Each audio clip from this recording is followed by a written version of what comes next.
नमस्ते।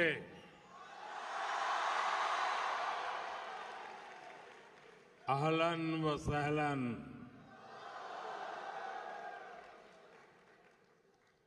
ये युवा जोश,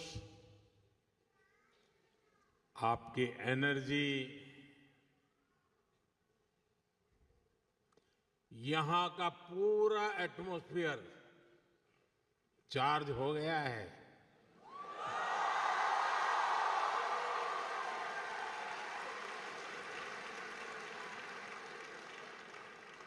मैं उन सब भाई बहनों को भी नमस्कार करता हूं जो जगह की कमी के कारण इस हॉल में नहीं है और पास के हॉल में वो स्क्रीन पर ये प्रोग्राम लाइव देख रहे हैं।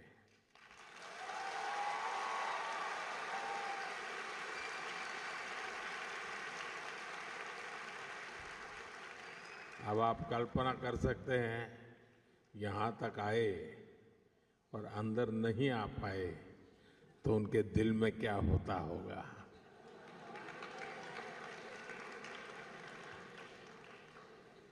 साथियों, मैं मेरे सामने एक मिनी इंडिया देख रहा हूं।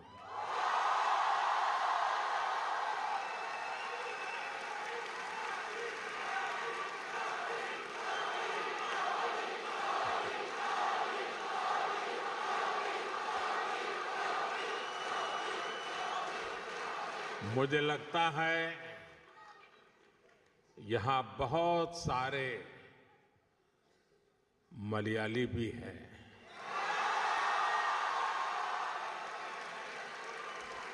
सुखमाणो,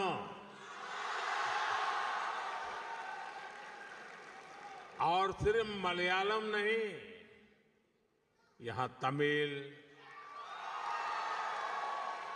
तेलुगु, कन्नड़ा और गुजराती बोलने वाले बहुत सारे लोग हैं। नलमा, वागुन्नारा, चेन्ना गिद्दीरा, केम छो? साथियों, आज हम एक फैमिली की तरह इकट्ठे हुए हैं। आज हम अपने देश को, अपनी टीम इंडिया को सेलिब्रेट कर रहे हैं।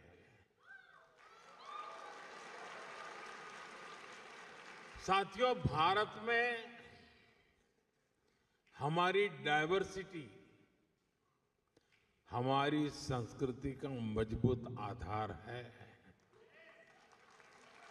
हमारे लिए हर दिन एक नया रंग लेकर के आता है।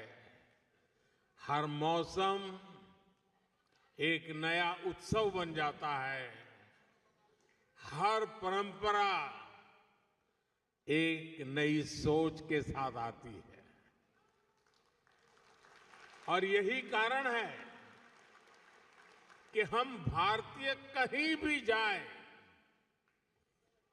कहीं भी रहे, हम डायवर्सिटी का सम्मान करते हैं।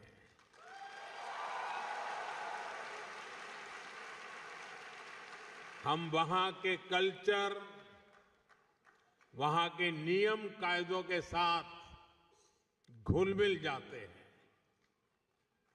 ओमान में भी मैं आज यही होते हुए अपने आंखों के सामने देख रहा हूं।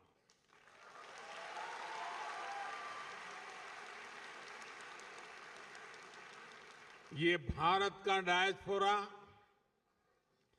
को एग्जिस्टेंस का कोऑपरेशन का एक लिविंग एग्जाम्पल बना हुआ है। साथियों,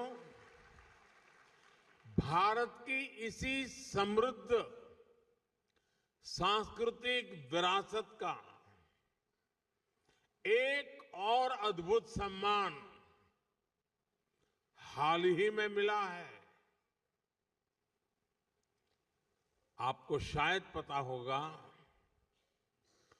यूनेस्को ने दिवाली को इंटेजिबल कल्चरल हेरिटेज ऑफ ह्यूमैनिटी में शामिल किया है।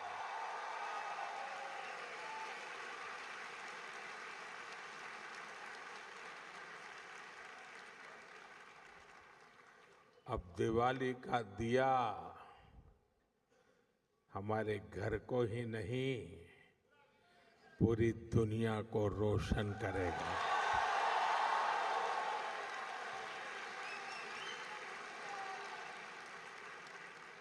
यह दुनिया भर में बसे प्रत्येक भारतीय के लिए गर्व का विषय है।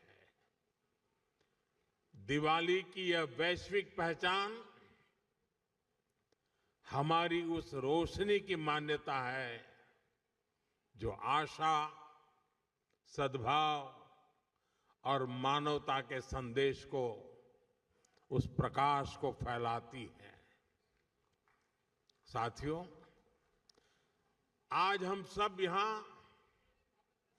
भारत ओमान मैत्री पर्व भी मना रहे हैं।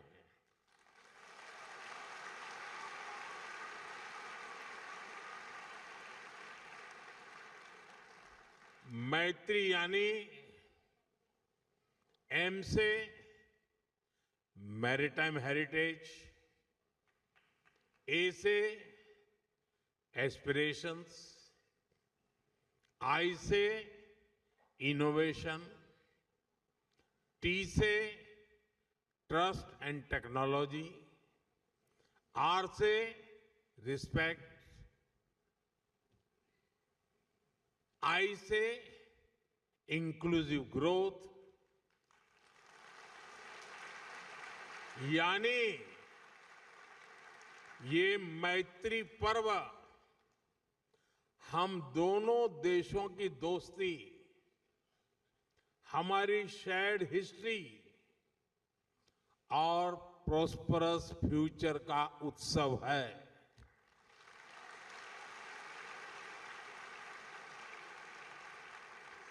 भारत और ओमान के बीच शताब्दियों से एक आत्मीय और जीवंत नाता रहा है।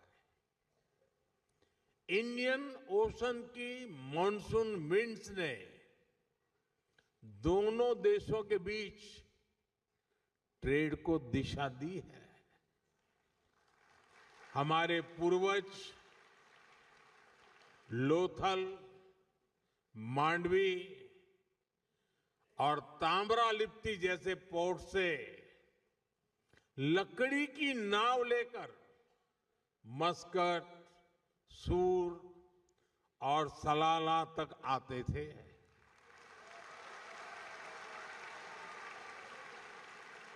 और साथियों, मुझे खुशी है कि मांडवी टू मस्कट इन ऐतिहासिक संबंधों को हमारी एम्बेसी ने एक किताब में भी समेटा है। मैं चाहूंगा कि यहां रहने वाला हर साथी, हर नौजवान इसको पढ़े और अपने ओमानी दोस्तों को भी एक गिफ्ट करे। अब आपको लगेगा कि स्कूल में भी मास्टर जी होमवर्क देते हैं और इधर मोदी जी ने भी आप करके होमवर्क दे दिया। साथियों, एक किताब बताती है कि भारत और ओमान सिर्फ ज्योग्राफी से नहीं बल्कि जनरेशन से जुड़े हुए हैं। और आप सभी सैकड़ों वर्षों के इन संबंधों के सबसे बड़े कस्टोडियन हैं। साथियों, मुझे भारत को जानिए क्विज में ओमान के पार्टिसिपेशन के बारे में भी पता चला है। ओमान से 10,000 से अधिक लोगों ने इस क्विज में पार्टिसिपेट किया।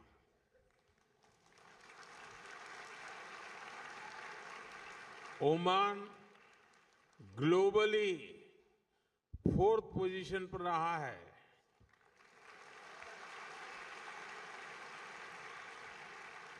लेकिन मैं ताली नहीं बजाऊंगा। अरे ओमान तो नंबर 1 पे होना चाहिए।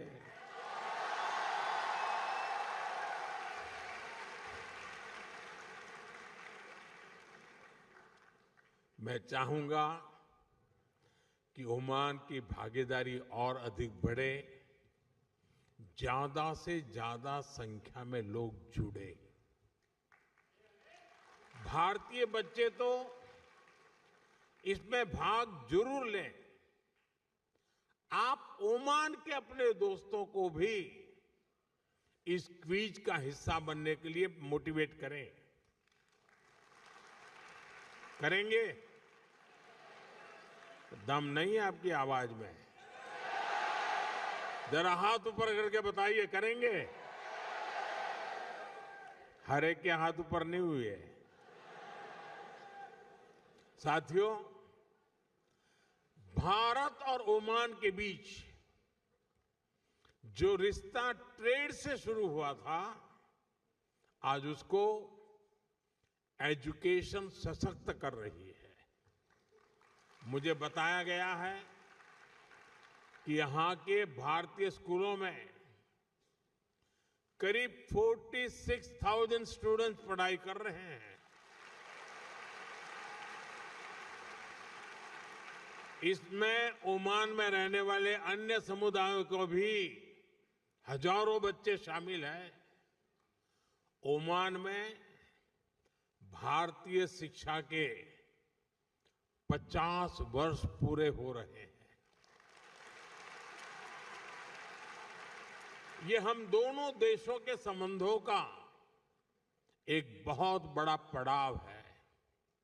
साथियों, भारतीय स्कूलों की ये सफलता His Majesty the late Sultan Qaboos के प्रयासों के बिना संभव नहीं था।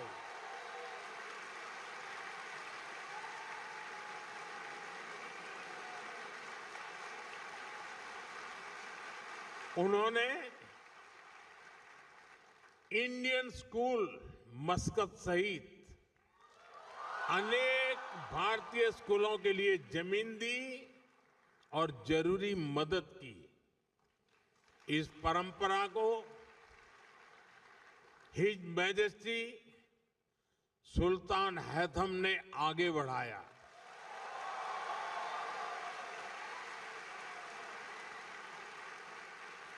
वे जिस प्रकार यहां भारतीयों का सहयोग करते हैं, संरक्षण देते हैं, इसके लिए मैं उनका विशेष तौर पर आभार व्यक्त करता हूं।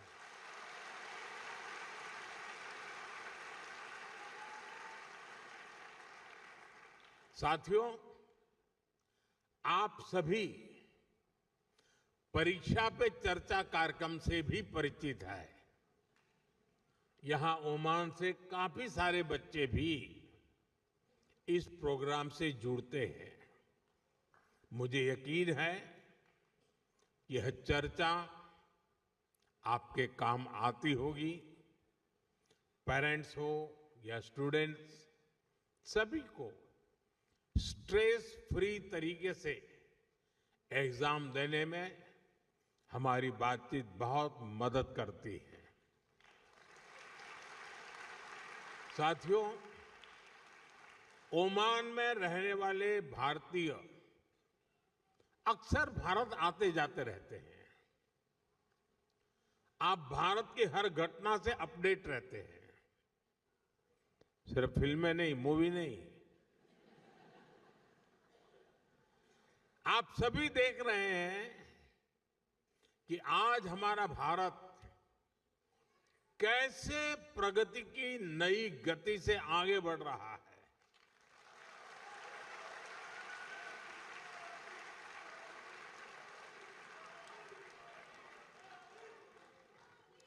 भारत की गति हमारे इरादों में दिख रही है, हमारी परफॉर्मेंस में नजर आती है।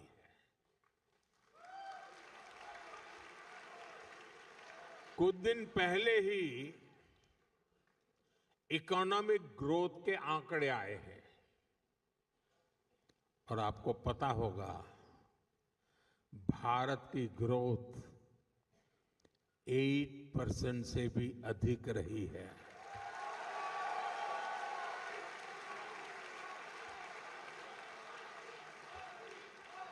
यानी भारत लगातार दुनिया की फास्टेस्ट ग्रोइंग मेजर इकोनॉमी बना हुआ है और ये तब हुआ है जब पूरी दुनिया चुनौतियों से घिरी हुई है। दुनिया की बड़ी बड़ी इकोनॉमीज कुछ ही % ग्रोथ अचीव करने के लिए तरस गई है, तरस। लेकिन भारत लगातार हाई ग्रोथ के पथ पे चल रहा है। ये दिखाता है कि भारत का सामर्थ्य आज क्या है। साथियों, भारत आज हर सेक्टर में, हर मोर्चे पर अभूतपूर्व गति के साथ काम कर रहा है। मैं आज आपको बीते 11 साल के आंकड़े देता हूं। आपको भी सुनकर गर्व होगा, होगा ना? सच में होगा। यहां क्योंकि बहुत बड़ी संख्या में स्टूडेंट्स और पेरेंट्स आए हैं, तो मैं शुरुआत में शिक्षा और कौशल सेक्टर से ही बात करूंगा। बीते 11 साल में भारत में हजारों नए कॉलेज बनाए गए हैं। आईआईटी की संख्या 16 से बढ़कर 23 हो चुकी है। 11 वर्ष पहले भारत में 13 आईआईएम थे, आज 21 है। इसी तरह एम्स की बात करूं तो 2014 से पहले सिर्फ 7 एम्स ही बने थे, आज भारत में 22 एम्स हैं।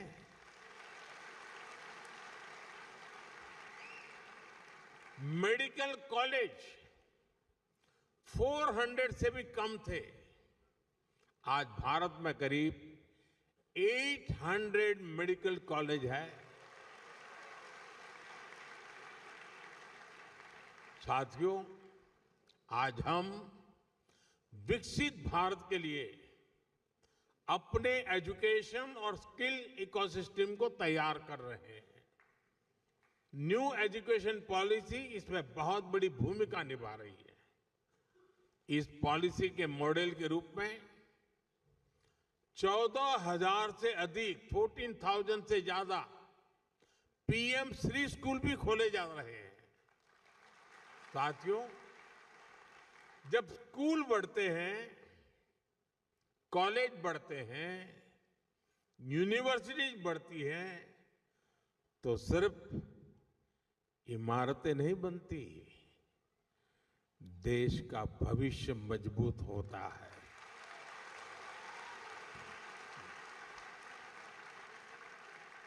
साथियों, भारत के विकास की स्पीड और स्केल शिक्षा के साथ ही अन्य क्षेत्रों में भी दिखती है। बीते 11 वर्षों में हमारी solar energy installed capacity 30 time बढ़ी है, 30 गुना बढ़ी है। सोलर मॉड्यूल मैन्युफैक्चरिंग 10 गुना बढ़ी है, 10 टाइम।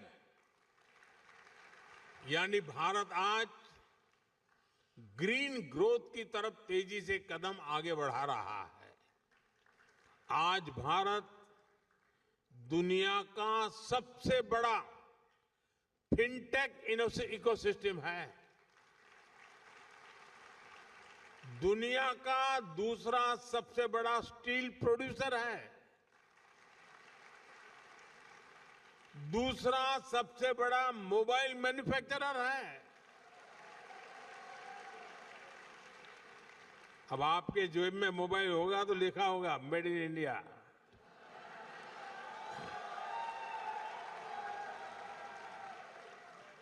साथियों, आज जो भी भारत आता है तो हमारे आधुनिक इंफ्रास्ट्रक्चर को देखकर हैरान रह जाता है।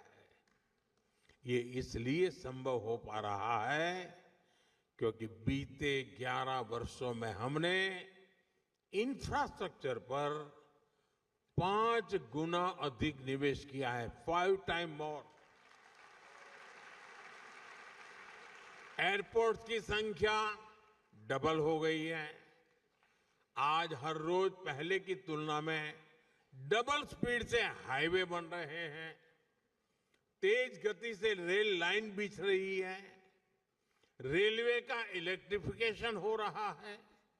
साथियों, ये आंकड़े सिर्फ उपलब्धियों के ही नहीं हैं, ये विकसित भारत के संकल्प तक पहुंचाने वाली सीढ़ियां हैं। 21वीं सदी का भारत बड़े फैसले लेता है, तेजी से निर्णय लेता है, बड़े लक्ष्यों के साथ आगे बढ़ता है और एक तय टाइमलाइन पर रिजल्ट लाकर ही दम लेता है। साथियों, मैं आपको गर्व की एक और बात बताता हूं।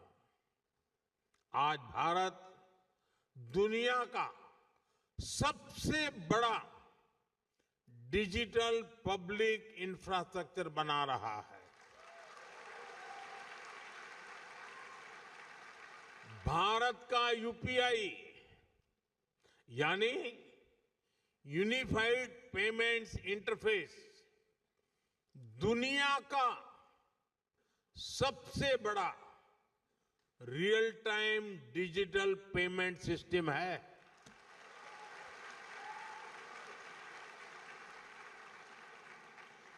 आपको ये बताने के लिए कि इस पेमेंट सिस्टम का स्केल क्या है, मैं एक छोटा सा एग्जांपल देता हूं।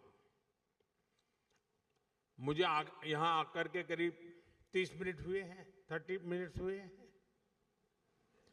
इन 30 मिनट में भारत में यूपीआई से, मैं इन 30 मिनट की बात करता हूं, इन 30 मिनट में भारत में यूपीआई से 14 million real time digital payments हुए हैं।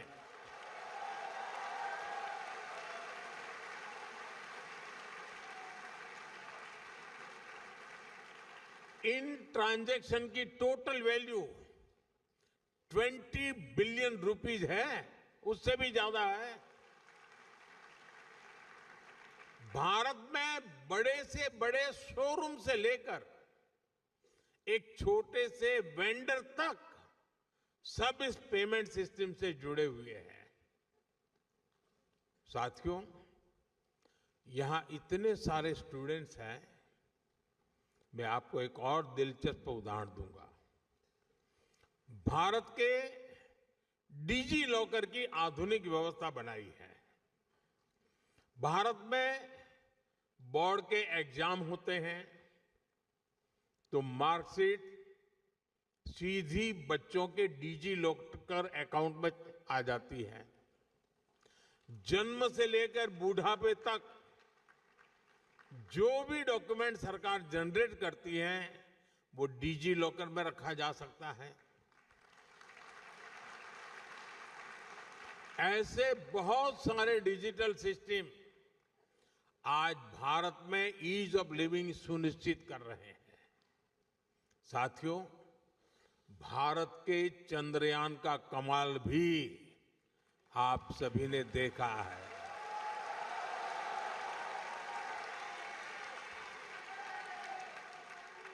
भारत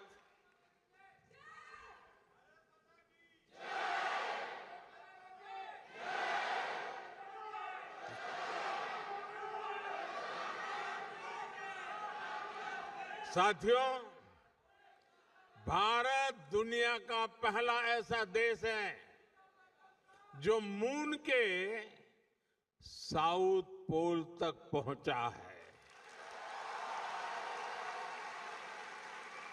सिर्फ इतना ही नहीं, हमने एक बार में 104 सैटेलाइट्स को एक साथ लॉन्च करने का कीर्तिमान बनाया है।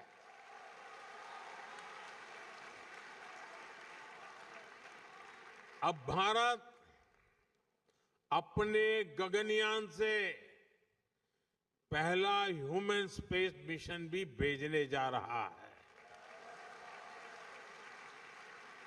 और वो समय भी दूर नहीं जब अंतरिक्ष में भारत का अपना खुद का स्पेस स्टेशन भी होगा।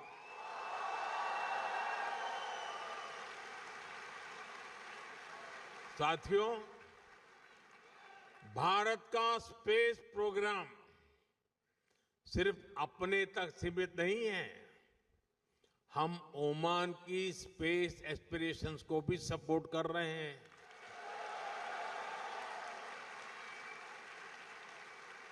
6-7 साल पहले हमने स्पेस कोऑपरेशन को लेकर समझौता किया था।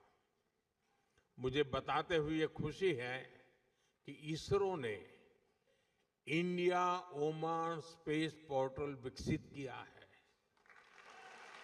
अब हमारा प्रयास है कि ओमान के युवाओं को भी इस स्पेस पार्टनरशिप का लाभ मिले। मैं यहां बैठे स्टूडेंट्स को एक और जानकारी दूंगा। इसरो युविका युविका नाम से एक स्पेशल प्रोग्राम चलाता है। इसमें भारत के हजारों स्टूडेंट्स स्पेस साइंस से जुड़े हैं। अब हमारा प्रयास है इस प्रोग्राम में ओमानी स्टूडेंट्स को भी मौका मिले।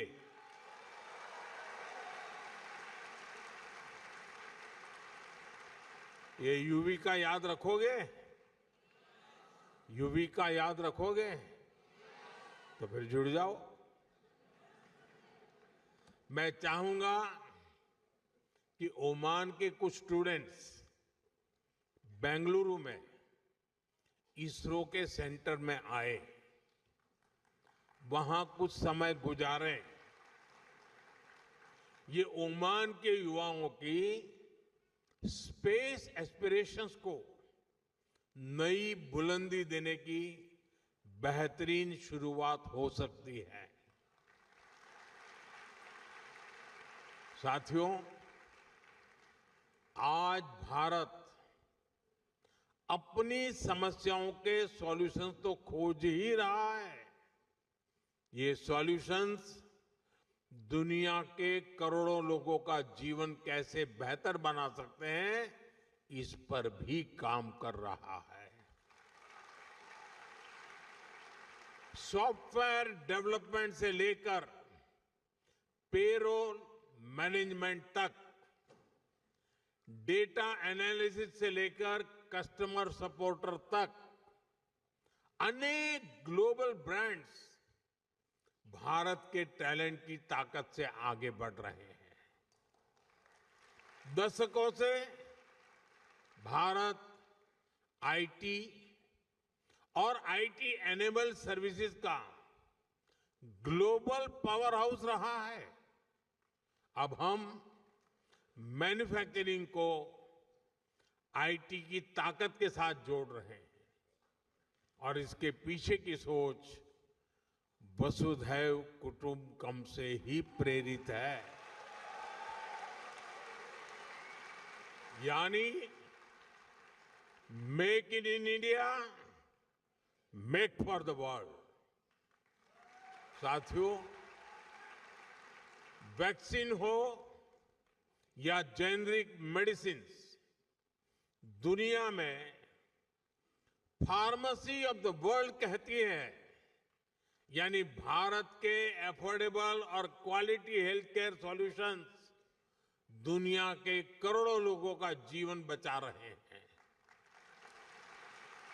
कोविड के दौरान भारत ने करीब 30 करोड़ वैक्सीन्स दुनिया को भेजी थी।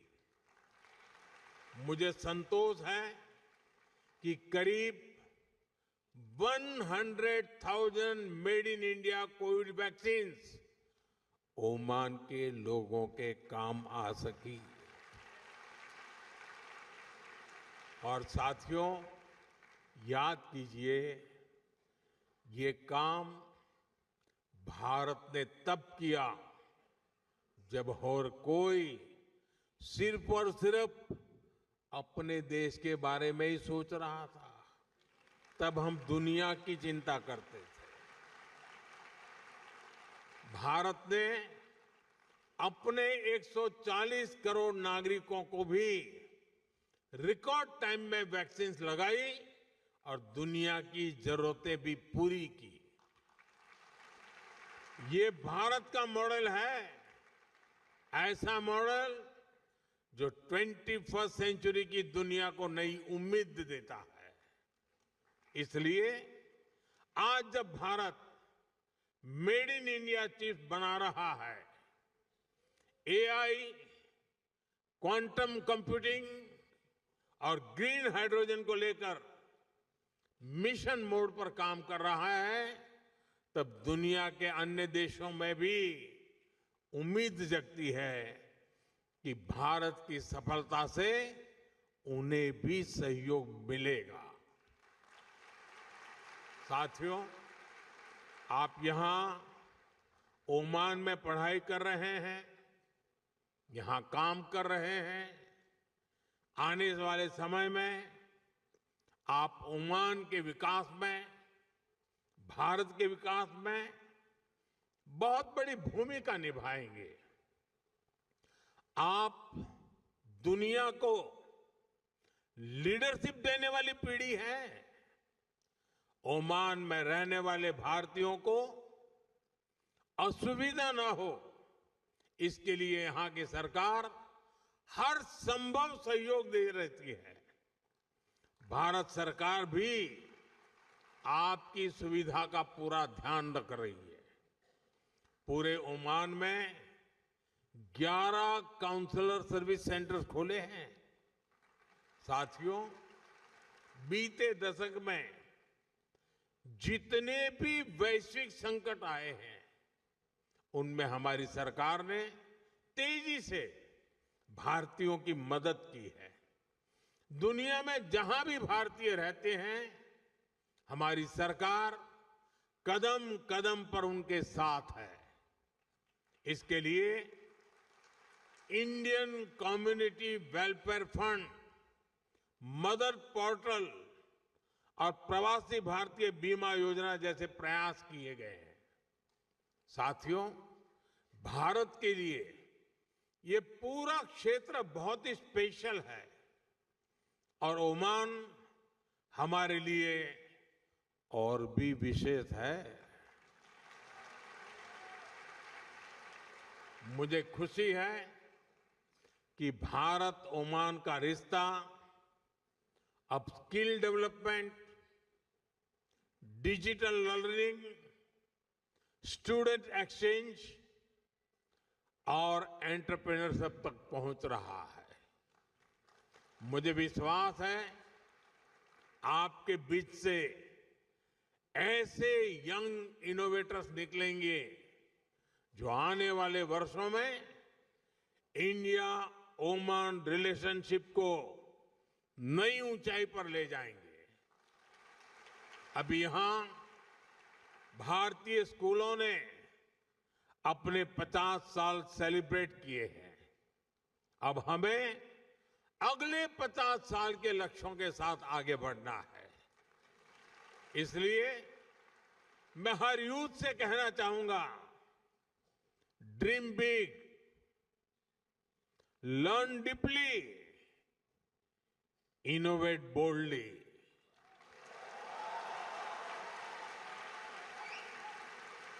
क्योंकि आपका फ्यूचर सिर्फ आपका नहीं है, बल्कि पूरी मानवता का भविष्य है।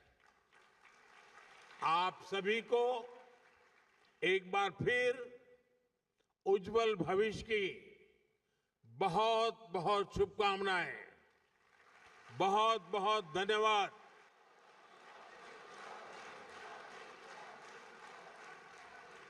Thank you.